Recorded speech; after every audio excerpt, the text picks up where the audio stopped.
Malik, how you doing? Malik, how's it going? Hey, how y'all doing today? Good.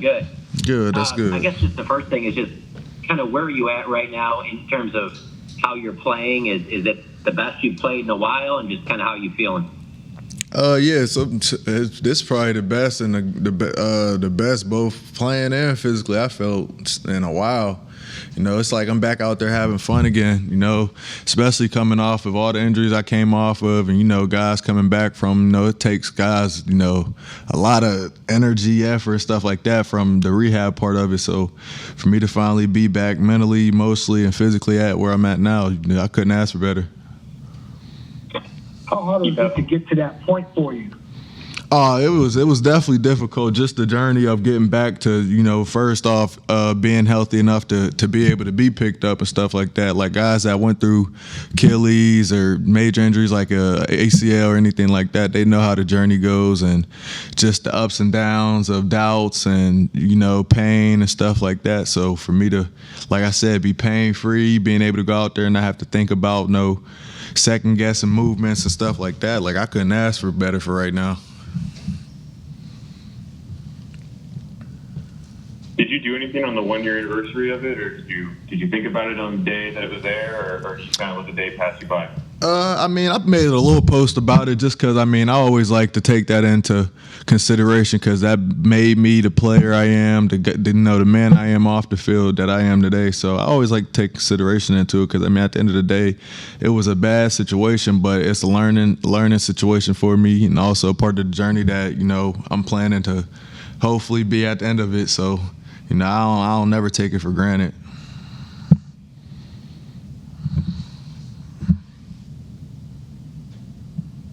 I realize this probably no doubt affects the defensive ends more this game, but it seems like the Patriots do a lot of cut blocking.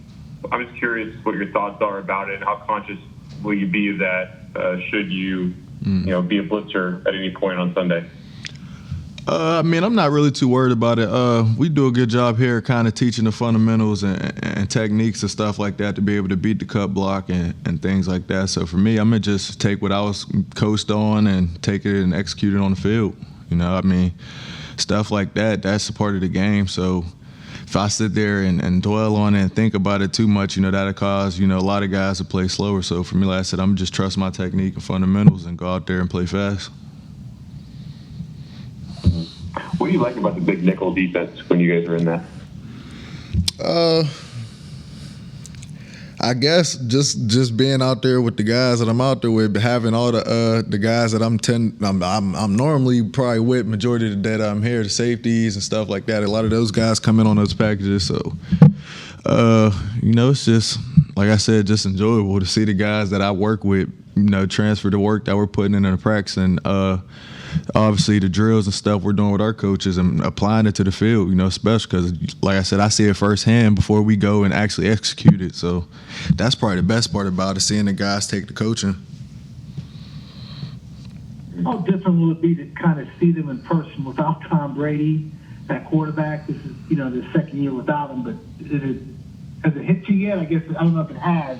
He's not playing for them anymore. Oh, yeah, it hit me because I actually played Tom Brady twice on the Buccaneers and lost twice. So it definitely hit me that he's not there. So so for me, I mean, but that's not no difference than taking a different approach. I think the Mac Jones kid, I think he's a hell of a player. You know, I think when he was coming out, I thought he was a hell of a player. He's capable of possibly making some games go the distance and winning some games for them as well. So, I mean, I treat it no differently if it was Tom Brady or if it was Mac Jones back there.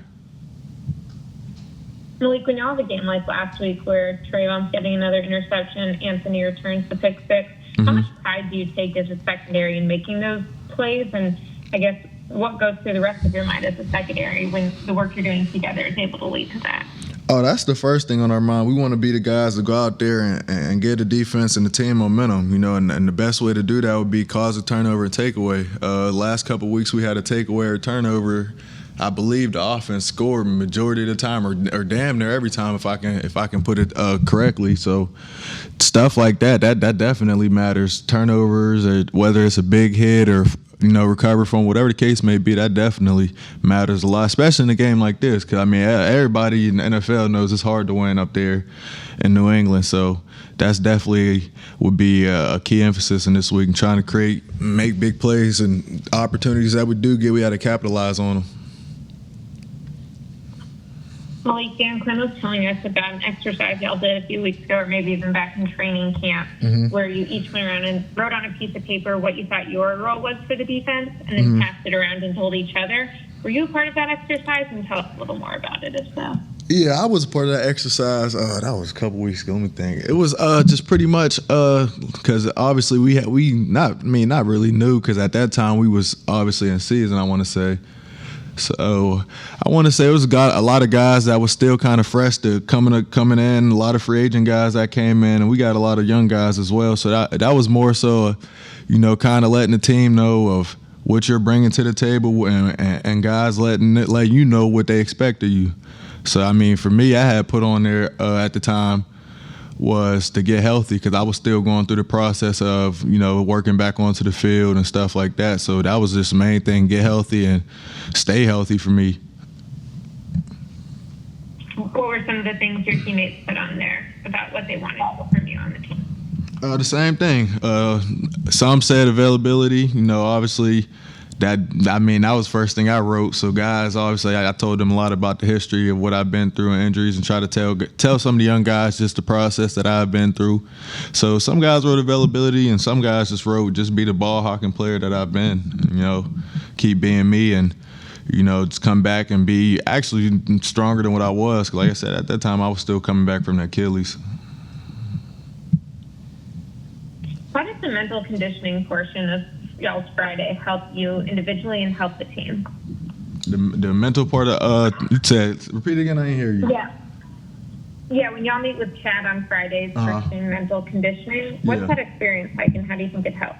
Honestly, I can't really speak on everybody, but for me, it helps a lot for guys that, obviously a lot of players that, whether they speak on it or not, deal with personal issues as far as like anxiety and stuff like that. So I feel like it's a great thing, because it kind of helps you go in there and slow your process of how you thinking. Because I don't know about other guys, but with anxiety, some guys tend to think down the road, future things, stuff like that. So it just kind of helps you just stay in the moment and keep the main thing. For me personally, that's what it does for me. Helps me just focus on what's at task, and not how many tackles or how many interceptions I'm gonna have on Sunday. Because like I said, that's something that I know, one of the things that I tend to do, and I try to focus on while I'm in there taking notes and things like that. So, what was Chad's message today when he talked to you guys? Today, we reviewed a little bit of what it was last week, as far as kind of keeping the culture and building the culture, not building the culture, but keeping the culture where it's at, and kind of staying focused, and obviously just staying neutral throughout the game. There's going to be ups and downs. There's going to be big plays. There's going to be plays that we thought we should have made, but the main thing is just once the play's over, just staying neutral, not being upset about it, and getting ready for the next play. Is that easier said than done, staying neutral? Like you guys, as humans, you have emotions. Is it difficult not to ride those emotions over the course of a game or season? Oh, of course, it's definitely difficult, because at the end of the day, football players are basically we're warriors. We're going out there to compete and battle every week, and it's a physical game. So for us, it's definitely hard, because some guys, that's how you play football, angry. You know what I'm saying? So in the middle of trying to get corrections or, coach each other up as players, of course emotions tend to get high, but, that's the good thing about this game of football. You got to have tough skin to be able to play it, because everybody's going to make mistakes. Everybody in the NFL is great players and been great before, so everybody eventually is going to make a play on you or whatever the case may be. So it's about having tough skin. All right, guys, we got one or two more from Malik. You talked about football. What stands out most when you watch film of Mac Jones? I know you mentioned a little bit about him, and how would you describe how this offense compares to the teams y'all have faced already this season? Say it again. I ain't heard the ending of you. What stands out most about Mac Jones, and how does this Patriots offense compare to the ones you faced already this season?